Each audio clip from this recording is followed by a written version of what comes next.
जी की जय।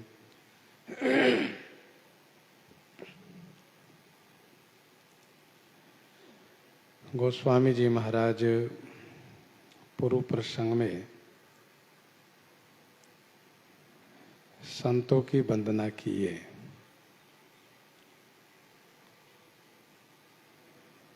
और इसके बाद कहा कि जो संत समाज हैं वह आनंद मंगल के रूप तीर्थराज प्रयाग हैं।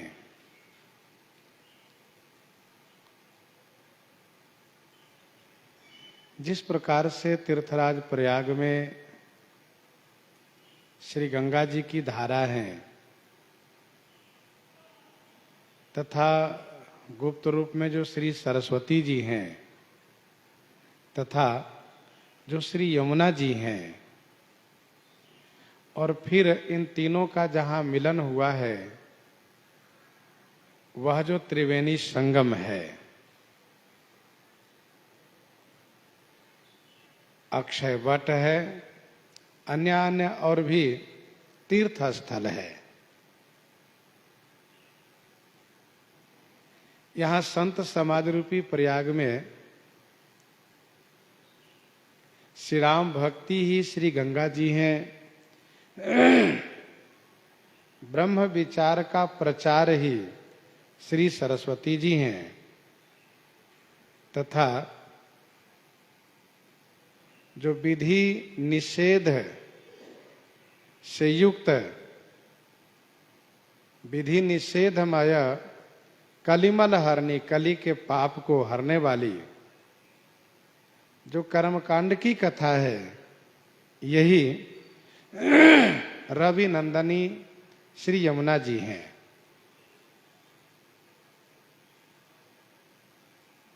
हरिहर कथा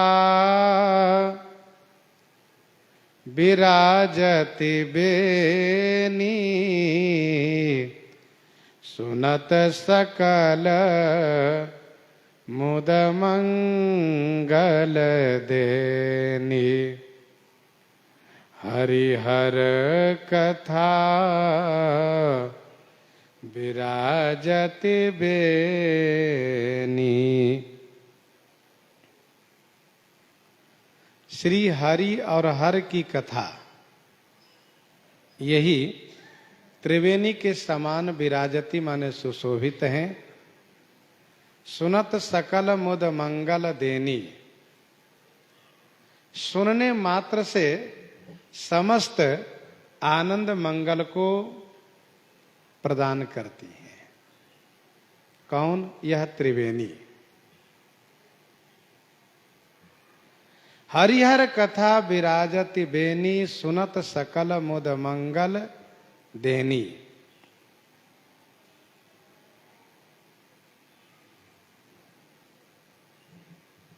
श्री हरि और हर की कथा, यूं कहें कि भगवान और भक्त की कथा, यही त्रिवेणी संगम है। सुनने मात्र से समस्त आनंद मंगल प्रदान करती है। यह संत समाज रूपी प्रयाग की महिमा है कि श्रवण मात्र से आनंद मंगल की प्राप्ति होती है। बट विश्वास अचल निज धर्मा, बट विश्वास अचल निज धर्मा। तीरथ राज समाज सुकर्मा, बट विश्वास अचल निज धर्मा।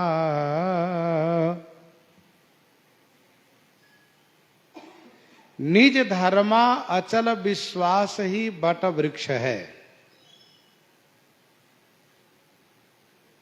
तथा सुकर्मा माने शुभ कर्म यही तीर्थराज का समाज है। बट विश्वास अचल निज धर्मा, अपने धर्म में अचल विश्वास प्राप्त हो जाना, यह है अक्षय वट। ध्यान दीजिएगा, अपने धर्म के प्रति विश्वास तो होना ही चाहिए।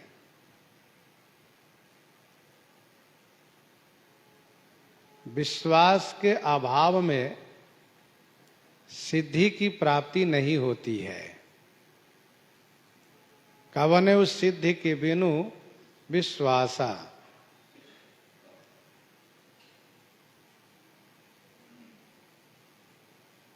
अपने धर्म के प्रति यदि विश्वास नहीं है तो वह धर्म उनको कल्याण नहीं कर सकता है। तो तीर्थराज प्रयाग में जो अक्षय वट है, यथा नाम तथा उनमें गुण भी है। उसका नाम है अक्षय वट। कभी वह क्षय को प्राप्त नहीं होता है, कभी वह नष्ट नहीं होता है।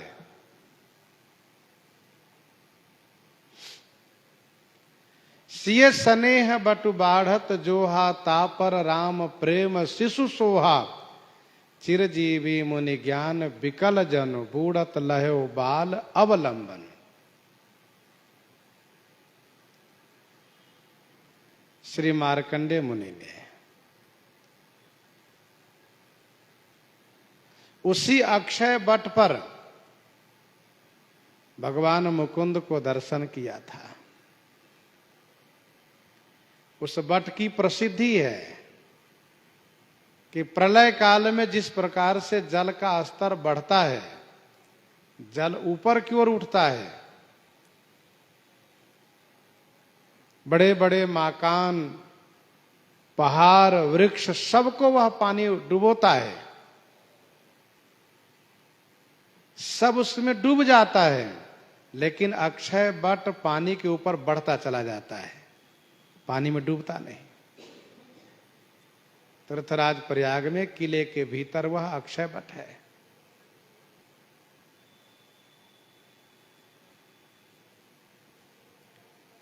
तो वह हमेशा बना रहता है। वैसे ही संत समाज में अपने धर्म पर अचल विश्वास रहता है और वह विश्वास कभी डिगता नहीं, कभी खत्म नहीं होता। विश्वास कभी कमजोर नहीं होना चाहिए, विश्वास कभी टूटना नहीं चाहिए।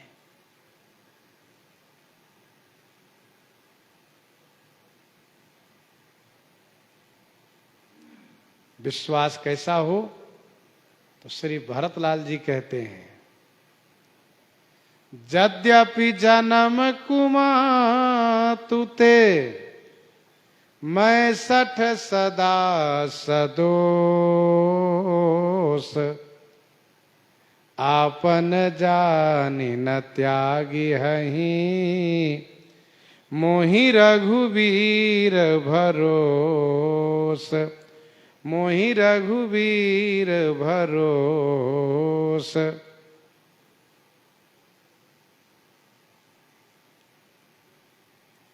ये भरोसा हो, विश्वास हो। कोटि विघ्न ते संत कर, मन जिम नीति न त्याग।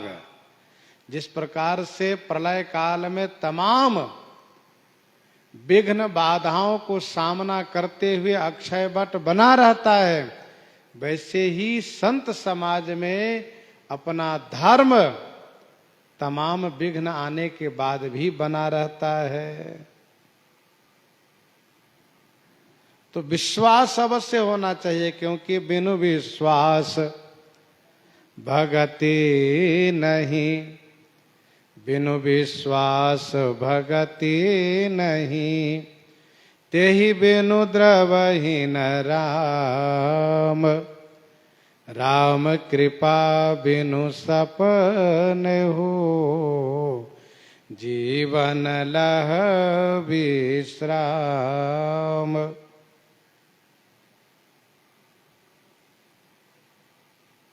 तो विश्वास अचल होना चाहिए।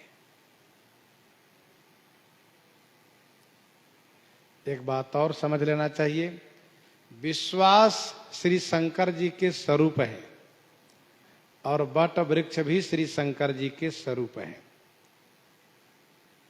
भवानी शंकरो वंदे श्रद्धा विश्वास रूपिणो, विश्वास स्वरूप है और वट वृक्ष के स्वरूप में है।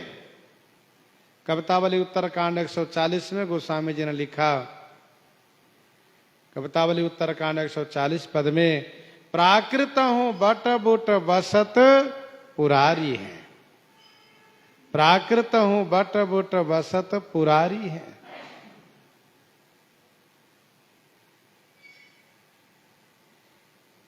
विश्वास होना चाहिए।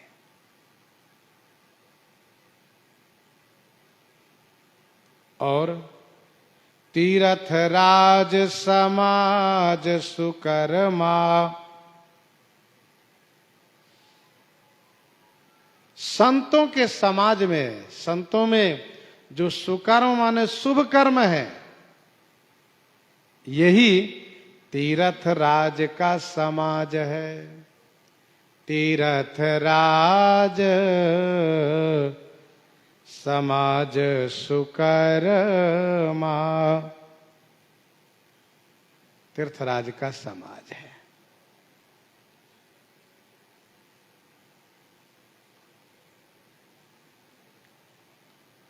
सुकर्म क्या है? तो शुभ कर्म,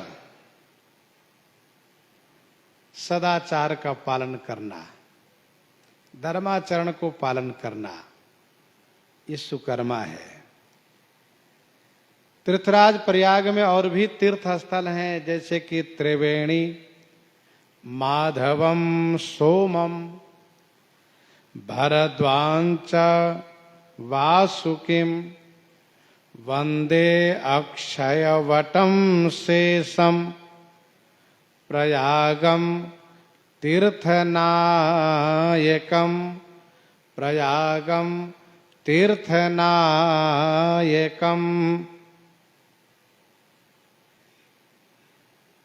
त्रिवेणी, वेणी माधव, सोमेश्वर महादेव, श्री भरद्वाज आश्रम, बासुकीनाग, अक्षयवट,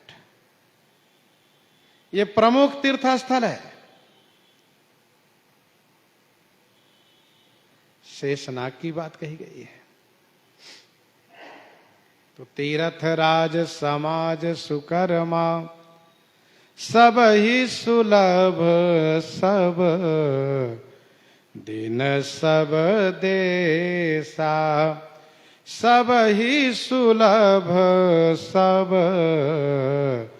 दिन सब देसा, सेवत सादर समन कलेसा, सेवत सादर समन कलेसा। सब ही, सब दिन सब देसा सुलभ, सब ही माने सभी के लिए, सब दिन प्रतिदिन, और सब देशा माने सभी देशों में सुलभ है। क्या सुलभ है? तो मुद मंगलमय संत समाजू, जो जग जंगम तीरथ राजू, यह सुलभ है। सेवत सादर समन कलेसा, सादर माने आदर पूर्वक सेवन करने से सकल कलेसा समन, समस्त कलेशों को समन करता है। सेवत सादर समन कलेसा, सब ही सुलभ सब दिन सब देसा, सभी को सब दिन और सब देश में सुलभ है।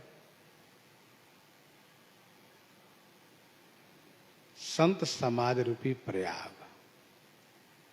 जो स्थूल प्रयाग है वह सब देश में नहीं है और सबके लिए सुलभ भी नहीं है।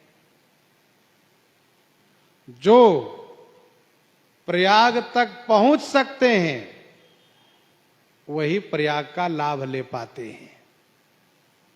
लेकिन संत समाज रूपी प्रयाग सभी के लिए सब दिन और सभी देशों में सुलभ है।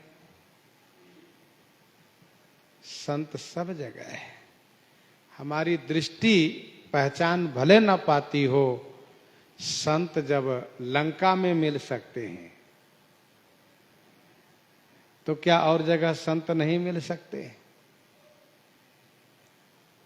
परख के लिए, पहचानने के लिए दृष्टि चाहिए। भरत दरस देखत खुले मग लोगन कर भाग। भरत दरस देखत खुले मग लोगन कर भाग। जनु सिंघल बासिन भयऊ विधिवत सुलभ प्रयाग। विधिवत सुलभ प्रयाग।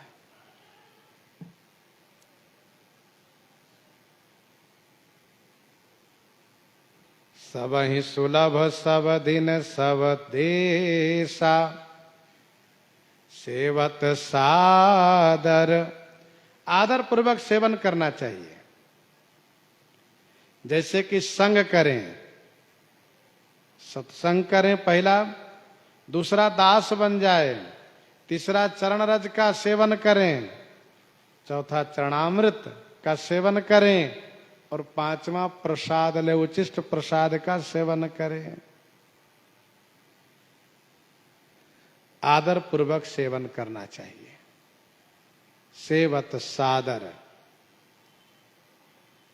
सादर मज्जन पान किए ते। सादर मज्जन पान किए ते मिटहि पाप परिताप हिए ते। सदा सुनहि सादर नर नारी ते सुरवर मानस अधिकारी। तो सेवत सादर समन कलेसा। आदर पूर्वक सेवन करने से संत समाज रूपी प्रयाग कलेशों को नष्ट करते हैं।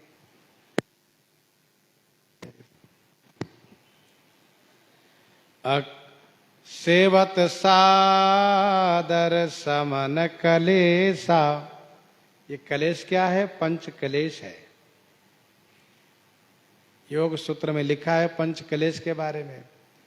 अविद्या स्मिता राग द्वेष अभिनिवेश पंच क्लेश। अविद्या अस्मिता राग द्वेषाभिनिवेश पंच क्लेश।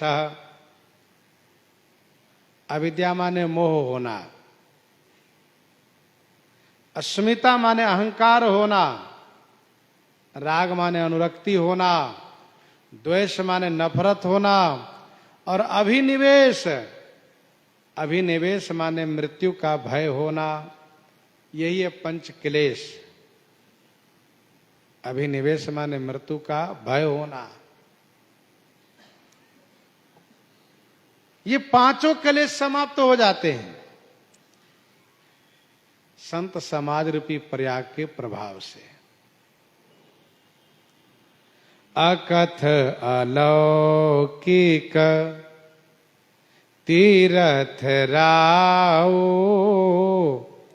अकथ अलौकिक तीरथ राओ। देई सद्य फल प्रगट प्रभाव। अकथ अलौकिक तीरथ राओ। देई सद्य फल प्रगट प्रभाव। संत समाज रूपी तीर्थराव मान तीर्थराज प्रयाग अकथ हैं और अलौकिक हैं। देई सद्य फल। सद्य माने तुरंत फल प्रदान करते हैं प्रगट प्रभाव।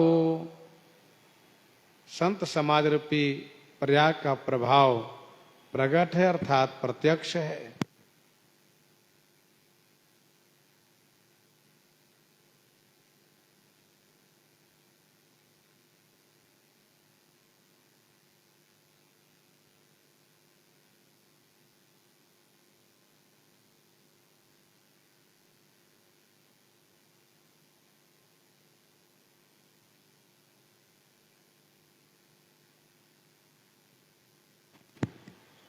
अकथ अलौकिक तीरथ राव दे सद्य फल प्रगट प्रभाव।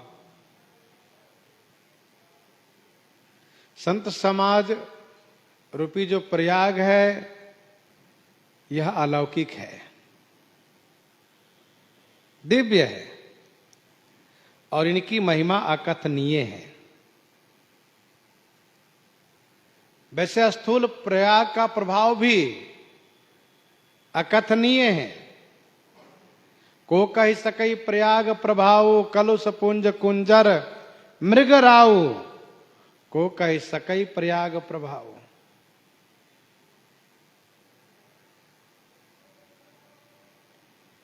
परंतु संत समाज रूपी जो प्रयाग है इनकी महिमा कोई नहीं कह सकते। स्थूल प्रयाग की महिमा बंदी वेद पुराण गण कहें विमल गुण ग्राम। और संत समाज का विधि हरिहर कवि को वेद बानी। विधि हरिहर कवि को विद बानी। कहत साधु महिमा सकुचानी। विधि हरिहर कवि को विद बानी। कहत साधु महिमा सकुचानी। वैराग संदीपनी 34 में गोस्वामी जी ने लिखा, को बरनई मुख एक तुलसी महिमा संत के। को बरनई मुख एक तुलसी महिमा संत के। जिनके विमल विवेक शेष महेशन कही सकत। क्योंकि जे विरंच निरलेप उपाये। जे विरंच निरलेप उपाये। पदुम पत्र जिमि जग जल जाए। पदुम पत्र जिमि जग जल जाए। तो अकथ अलौकिक तीरथ राव देई सद्य फल प्रगट प्रभाव।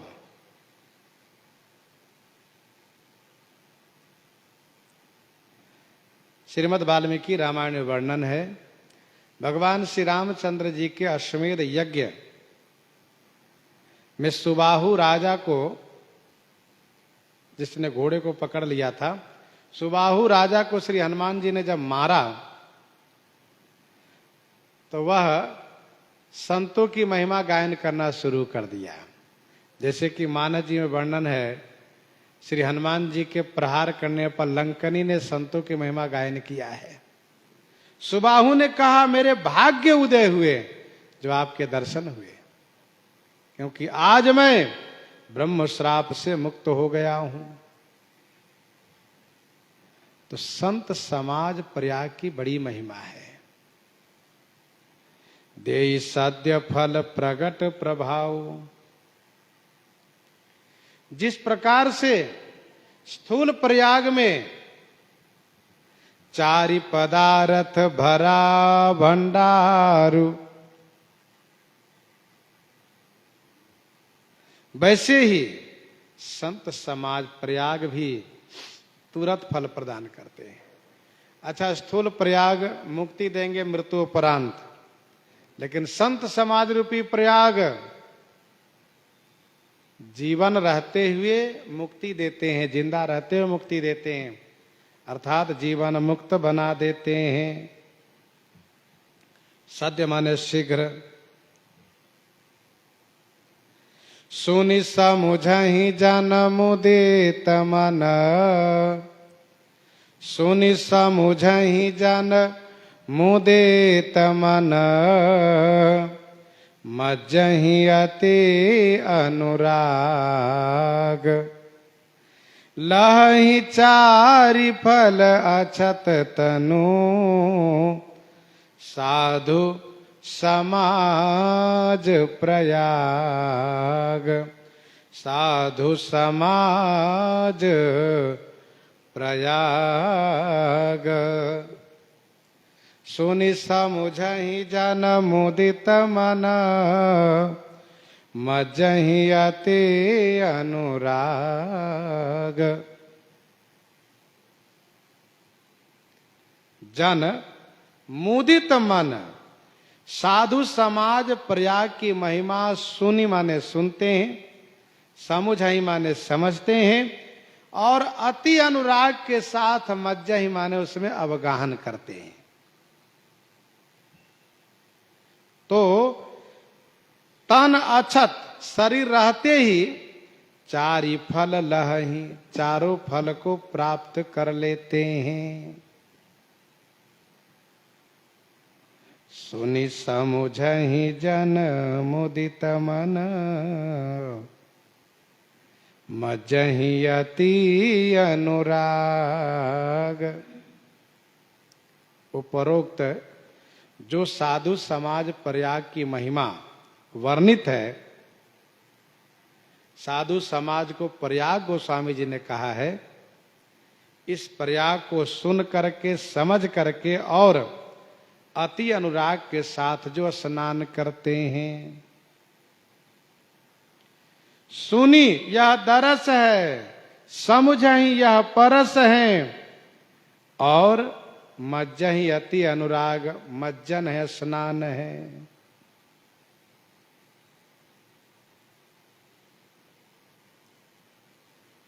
सुख प्राप्त होना यही पान करना है। सुख प्राप्त होना यह पान करना है। सुनि समुझहि जन मुदित मन, मज्जहि अति अनुराग।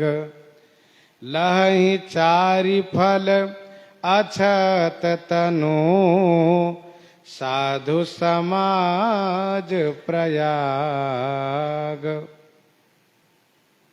सुनना, यह प्रयाग के निकट में जाना है।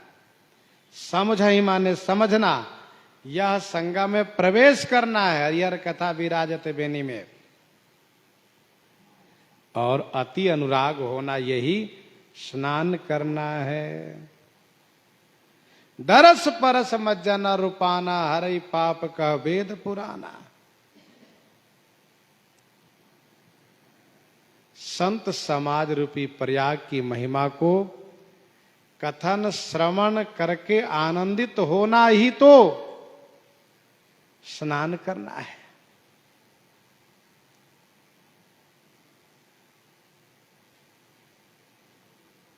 कहत सुनत हर सहि पुलकाहि, कहत सुनत हर सहि पुलकाहि, ते सुकृति मन मुदित नहाहि। लहि चारि फल अछत तनु, साधु समाज प्रयाग। तीर्थराज प्रयाग में, काशी जी में एक विधि बताई गई है। काशी विधिवस तन तजे, हठितन तजे प्रयाग। दोहावली 14 में गोस्वामी जी ने लिखा, हठितन तजे प्रयाग, फल मिलता है। लेकिन संत समाज रूपी प्रयाग में सुनि समुझहि जन मुदित मना, मज्जहि अति अनुराग। संतों के महिमा को सुनते हैं, समझते हैं और अति अनुराग को प्राप्त कर लेते। यही तो स्नान करना है।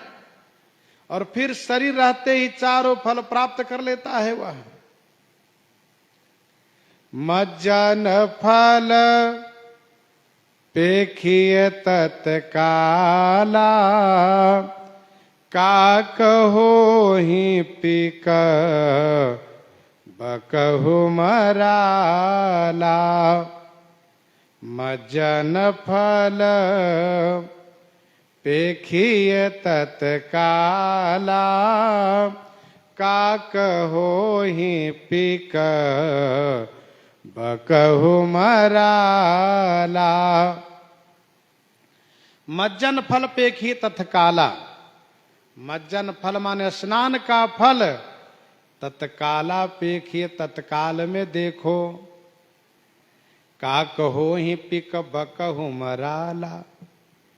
कौआ कोयल हो जा रहा है, और बकहु माने बगुला, मराला माने हंस हो जा रहा है।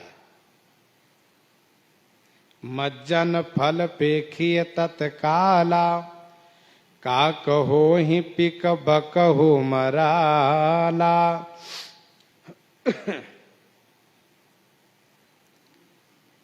स्नान का फल तुरंत लीजिए, और तीर्थों में स्नान का फल बाद में मिलता है, लेकिन संत समाज रूपी प्रयाग में स्नान का फल तुरंत मिलता है। मज्जन फल पेखिए तत्काला। तो क्या बिना शरीर बदले ही फल मिल जाता है? कहाँ, शरीर वही रहता है, लेकिन फल प्राप्त हो जाता है। कैसे? कहा कौआ कोयल हो जाता है, बगुला हंस हो जाता है। काक और बक कुत्सित पक्षी है, जहां तह काक उलूक बका मानस सकृत मराल।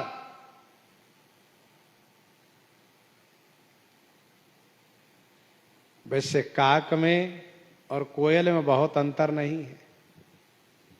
रंग रूप स्वरूप सब बिल्कुल एक जैसा है। कोयल जब बोलता है तो पता चलता है कि ये तो कोयल है, और काक जब बोलता है तो पता चलता है काक है।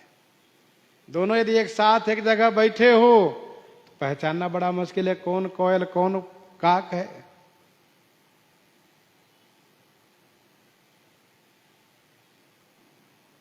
परंतु कोयल सबके प्रिय है, काक किसी को अच्छे नहीं लगते।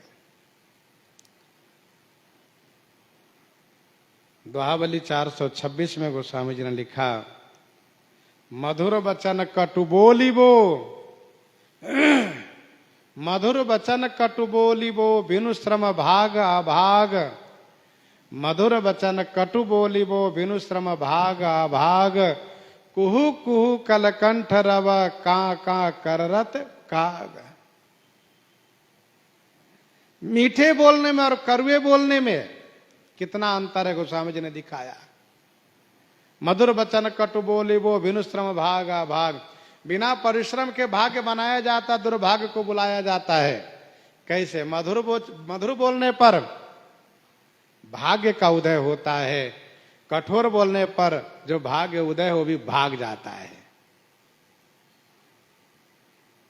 का कहो ही पिक बकहु मराला।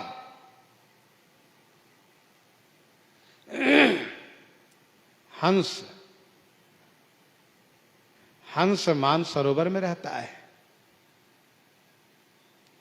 कोयल आम के बगीचों में रहता है। एक बार बगुले ने हंस बनने की धृष्टता की, लेकिन उसका भेद प्रकट हो गया। दोहावली में गोस्वामी जी ने लिखा 333 में, चरण चोच लोचन रंग्यो, चली मराली चाल। क्षीर नीर विवरण समय, बक उघरत तेहि काल। बक उघरत तेहि काल। क्योंकि कौवे और बगुले का जो स्वभाव है वह अमिट है। मिटाई न मरने स्वभाव अभंगु।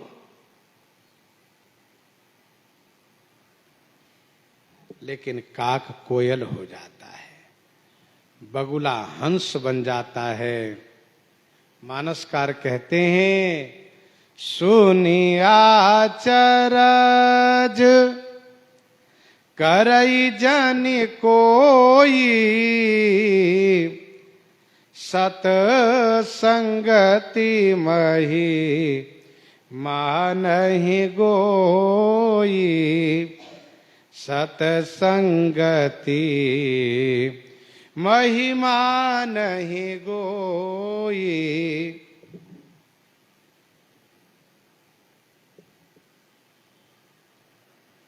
सुनी आचरज करई जनि कोई। गोस्वामी जी कहते हैं कि सुन करके कोई जनी आचरज करे, सुन करके कोई मत आश्चर्य करो, क्योंकि सतसंगति महिमा नहीं गोई। सतसंगति की महिमा गोई नहीं, गोई माने छुपी हुई नहीं है।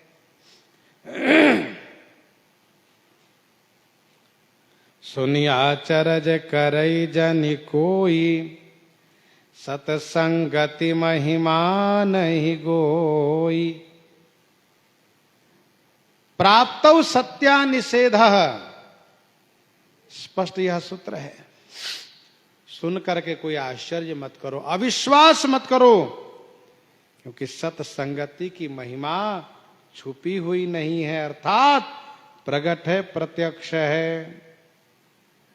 कैसे?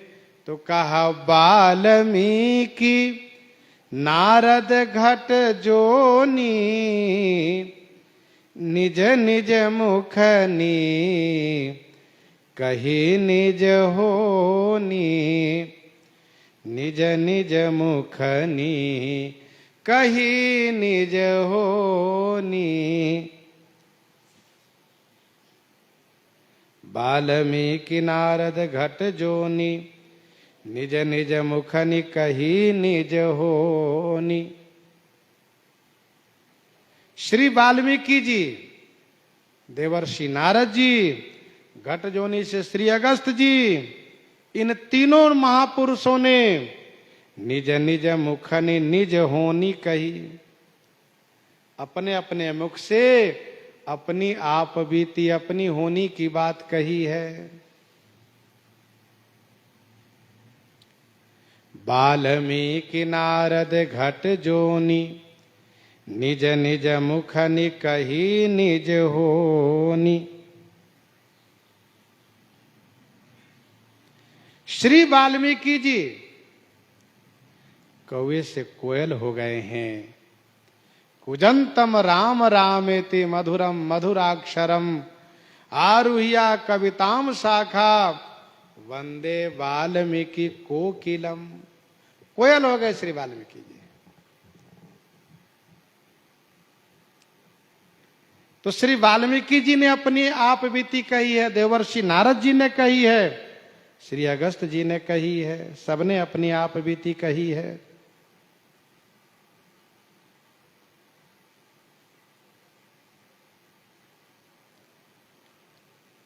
एक बधिक से एक महान ऋषि बन गए श्री वाल्मीकि जी। अध्यात्म रामायण वर्णन है। श्री वाल्मीकि जी ने श्री राम जी से कहा, जब श्री राम जी उनके आश्रम में आए हैं, तब उन्होंने कहा कि वैसे तो मेरा जन्म ब्राह्मण परिवार में हुआ, प्रचेता ऋषि के पुत्र कहे जाते हैं, लेकिन कुसंगति के कारण जंगल में रहने वाले धर्म रहित नीच प्रकृति के मनुष्यों से मेरा प्रेम बढ़ गया।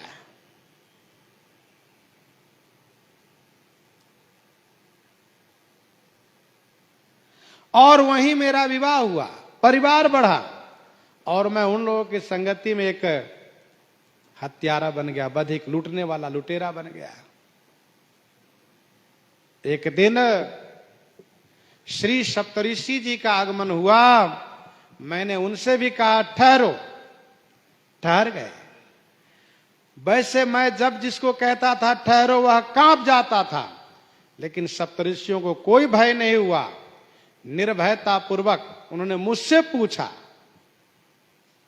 तुम जाकर के अपने घर में परिवार वालों से पूछो तुम जो बुरे कर्म कर रहे हो, क्या इसके भागीदार हिस्सेदार तुम्हारे परिवार के लोग हैं? इन्होंने कहा कि जब मैं धन लेकर के परिवार को देता हूं तो क्या मेरे बुरे कर्म के हिस्सेदार नहीं होंगे वे? सप्तऋषियों ने कहा एक बार जाकर पता तो कर लो। उन्होंने कहा कहीं ऐसा तो नहीं कि आप लोग भाग जाइएगा? कहा नहीं, हम लोग भागने वाले नहीं, हम लोग ऋषि हैं।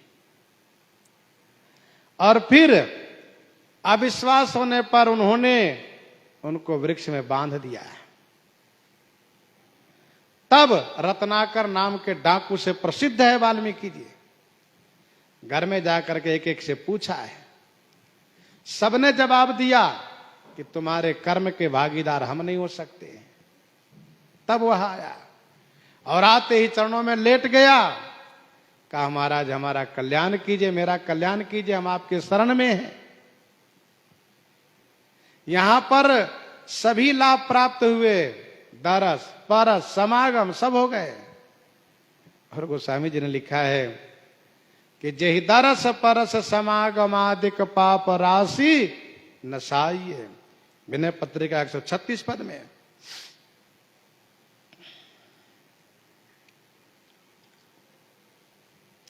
सप्तऋषियों ने यह विचार किया कि भले ही यह पापी है पर शरण में आया है, तो सप्तऋषियों ने कहा राम राम करो। तो राम राम उससे उच्चारण नहीं हो रहा था, क्योंकि दिन रात मारो मारो मरा, यही उसका अभ्यास था उनको। जो भी आवे तुरंत कहे मारो, और जब मरे वह तो कहता था मरा, ये मरा मरा मरा मरा। सप्तऋषियों ने कहा तुम मरा मरा ही रटो।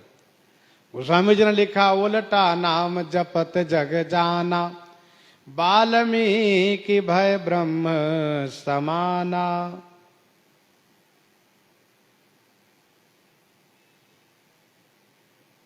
उल्टा जाप किया, नाम जपते जपते लीन हो गए, शरीर दीमक हो गया।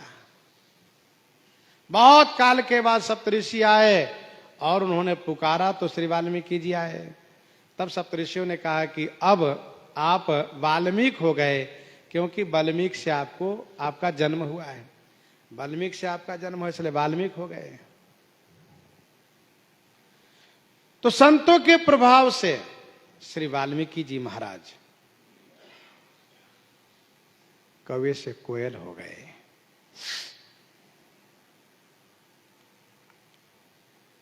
देवर्षि नारद जी, देवर्षि नारद जी के बारे में वर्णन है, पुराणों में कथा वर्णन है। ब्रह्म वैवर्त पुराण में लिखा है इनका प्रथम जन्म ब्रह्मा जी के गोद में हुआ। ब्रह्मा जी ने इनसे कहा सृष्टि का विस्तार करो, तो सांसारिक प्रपंच में दोष दिखाते हुए भजन भक्ति करने का निश्चय सुनाया, तो ब्रह्मा जी नाराज हो गए और कहा तुम ज्ञान की बात कर रहे हो, मैं श्राप देता हूं, तुम्हारा जन्म गंधर्व के रूप में होगा और तब तुम 50 पत्नियों के पति बनोगे। आगे चल करके मेरे श्राप से तुम गंधर्व शरीर से मुक्त होकर के दासी पुत्र बनोगे, तब तुम्हारा कल्याण होगा। अब जाओ कुछ दिन भटको।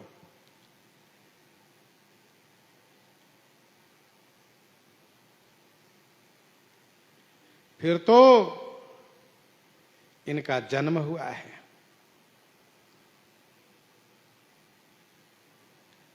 जब ये उपबराहन नाम के गंधर्व हुए, तो चित्ररथ नामक गंधर्व की 50 कन्या ने इनको वरण किया। बड़े ही सुंदर स्वरूपवान गुणी और कलाकार थे। फिर तो पुष्कर में जो संगीत का आयोजन हुआ, तो श्री ब्रह्मा जी ने इनको ही बुलाया गायन करने के लिए। गायन तो किया, लेकिन रंभा नाम की अप्सरा को देखने से ये काम भाव से पीड़ित हो गए और इनका तेज स्खलित हुआ। ब्रह्मा जी को देख करके बुरा लगा, कहा तुम अब गंधर्व शरीर में रहने लायक नहीं हो तो मनुष्य लोक में जाकर के दासी पुत्र के रूप में जन्म ले लो। देवर्षि नारद जी फिर तो उस शरीर को योगाग्नि में परित्याग करके और तुरंत भूलोक में आकर के दासी पुत्र के रूप में जन्म लिए।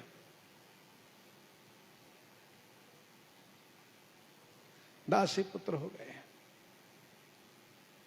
द्रुमिल गोप के घर में कलावती के गर्भ से इनका जन्म हुआ। दासी इसलिए कहा क्योंकि उनके पति के स्वर्गवास होने पर वह एक ब्राह्मण के घर में दासी पना कर रही थी, और जहां दासी पना कर रही थी वहीं पर संतों की जमात आई। दासी और ये बालक दोनों संतों की सेवा में लग गए। संतों के उचिष्ट प्रसाद पाते गए, इनके सारे पाप नष्ट हो गए। संत लोग जाने लगे तो बालक ने कहा मुझे भी साथ में रखिए। संतों ने कहा तुम्हारे पिताजी नहीं है, माताजी अकेली हैं, इसलिए तुम उनकी सेवा करो। उनके स्वर्गवास होने पर तुम भजन करना है। भजन की विधि बता करके संत लोग प्रस्थान किए। कुछ वर्ष के बाद दासी को सर्प ने काटा जिससे उनकी मृत्यु हो गई। फिर भगवान की ऐसी व्यवस्था जान करके, ऐसी कृपा जान करके, अनुग्रह जान करके उनको संस्कार करके और वन की ओर प्रस्थान किए। उत्तर दिशा में वन में प्रस्थान किए। चलते चलते एक जलाशय में स्नान किए और फिर पीपल वृक्ष के नीचे जब बैठ करके ध्यान किए, उसी प्रकार से जिस प्रकार से संतों ने कहा था, ठाकुर जी की छवि दिखाई पड़ी। ठाकुर जी दिखाई दिए, हृदय प्रफुल्लित हो उठा। लेकिन दूसरे क्षण भगवान अंतर ध्यान हो गए तो बड़े व्याकुल हुए, बहुत परेशान हुए। आकाशवाणी ने कहा कि तुम्हारे विश्वास को, निष्ठा को मजबूत करने के लिए यह दर्शन दिया गया है। अब तुम साधना करो, भजन करो, भक्ति करो, अगले जन्म में भगवान मिलेंगे। तो दासी पुत्र के बाद जब पुनः अगला इनका जन्म हुआ है तो फिर ब्रह्मा जी के द्वारा इनका जन्म हुआ, ब्रह्मा पुत्र कहलाए, और फिर भगवान के विशेष भक्त हुए।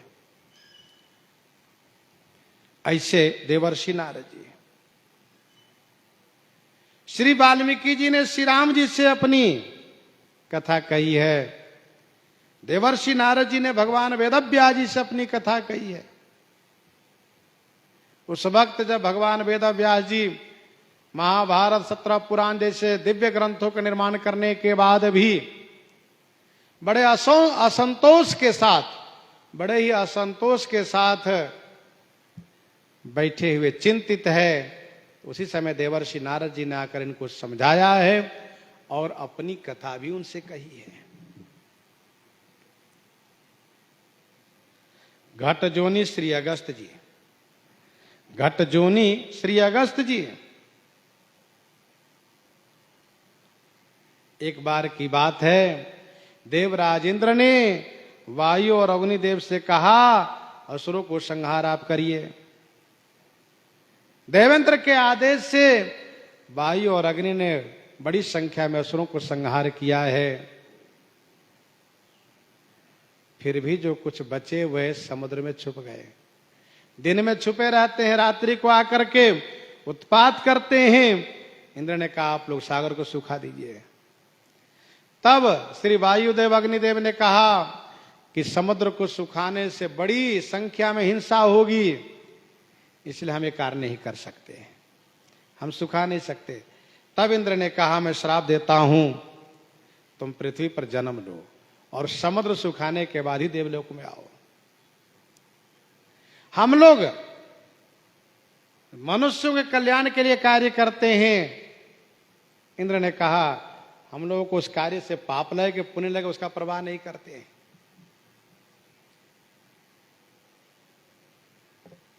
जब इंद्र का श्राप लागू हुआ तो वही वायु अग्निदेव जन्म लिए और बड़े विचित्र ढंग से जन्म लिए। एक बार की बात है, उर्वशी को मित्र नामक देवता ने बुलाया था।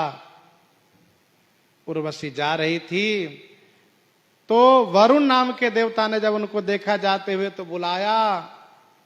तो उर्वशी ने कहा कि हम आज के लिए मित्र के पास जा रही हैं, क्योंकि आज के लिए हम मित्र के हो चुकी हैं, इसलिए हम आपके पास नहीं रह सकती है।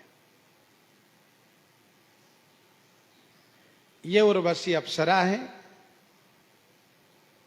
जब इस प्रकार से वरुण से उन्होंने कहा, वरुण ने कहा ठीक है, तुम्हें शरीर के लिए मित्र देव ने वर्ण किया, तुम शरीर से उनके पास जाओ, मन मेरे पास रख दो। कहा ठीक ऐसा होगा। उर्वशी वहां गई है। मित्र को पता चल गया कि इनके मन इनके पास नहीं है, श्राप दिया, इसी क्षण तुम पृथ्वी पर जाकर के पुरूरवा राजा की स्त्री बनो।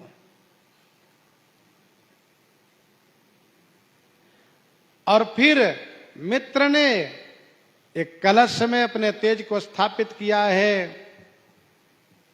उसी कलश में वरुण का भी तेज स्थापित हुआ है। उर्वशी का मन उस कलश में स्थापित है और उसी कलश से श्री अगस्त जी का जन्म हुआ है। साथ साथ श्री वशिष्ठ जी का भी जन्म हुआ है। मिमी जी के श्राप से जब शरीर इनका छूट गया है, शरीर रहित हो गए हैं, तो ब्रह्मा जी से कहा मुझे शरीर दीजिए, क्योंकि तनबिन वेद भजन नहीं वरना। तब श्री ब्रह्मा जी ने इनको उसी घड़े में समाहित होकर के जन्म लेने के लिए कहा। श्री वशिष्ठ जी ने कहा मैं आपका ही पुत्र कहलाता रहूं, चाहे भले मेरा जन्म कहीं किसी से भी हो। ब्रह्मा जी ने कहा ऐसा ही होगा, तथास्तु कहा। अगस्त जी का जन्म हुआ है उसी घड़े से। अक्षमाला चतुर्बाहु, ये सब साथ है उनके। देवताओं ने जब प्रार्थना की है तो इन्होंने कुछ समय मांगा है, मंत्र की सिद्धि की है, और फिर श्री अगस्त जी ने समुद्र को शोषण किया है।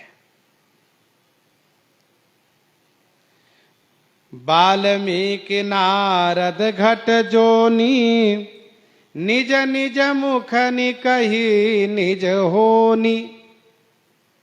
अपने अपने मुख से इन तीनों ने अपनी होनी कही है।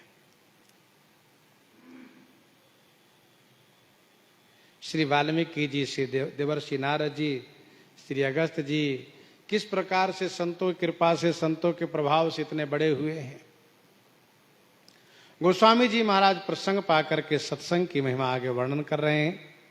सो प्रसंग आगे श्रवण करेंगे। यहीं पर हृदयांगम करते हुए आइए श्रवण करते हैं श्री भक्तमाल जी से।